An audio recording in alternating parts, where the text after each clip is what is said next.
আবার উত্তপ্ত রাজধানী ধানমন্ডি নিষিদ্ধ কার্যক্রম উপেক্ষা করে রোববার ৩১ আগস্ট বিকেল ৩:৩০টার দিকে ধানমন্ডি ২৭ নম্বরে ঝটিকা মিছিলে নামে আওয়ামী লীগের নেতাকর্মীরা। মুহূর্তেই স্লোগানে মুখর হয়ে ওঠে পুরো এলাকা। প্রত্যক্ষদর্শীদের বর্ণনা অনুযায়ী হঠাৎ করেই মিছিলের ভেতর থেকে ককটেল বিস্ফোরণের তীব্র শব্দ ছড়িয়ে পড়ে।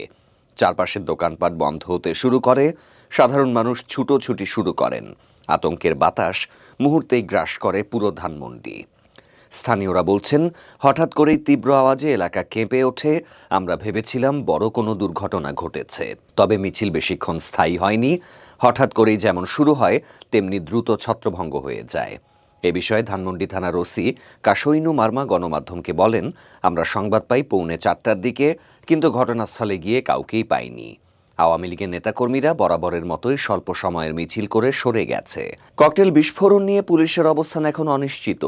ওসি বলেন, আমরা শুনেছি বিস্ফোরণের ঘটনা ঘটেছে, তবে এখনও নিশ্চিত নই, তদন্ত চলমান। হঠাৎ ঘটে যাওয়া এই ককটেল বিস্ফোরণ ধানমন্ডিতে আতঙ্ক তৈরি করেছে। রাজধানীর রাজনৈতিক উত্তাপ আরও বাড়ার ইঙ্গিত দিচ্ছে এই ঘটনা।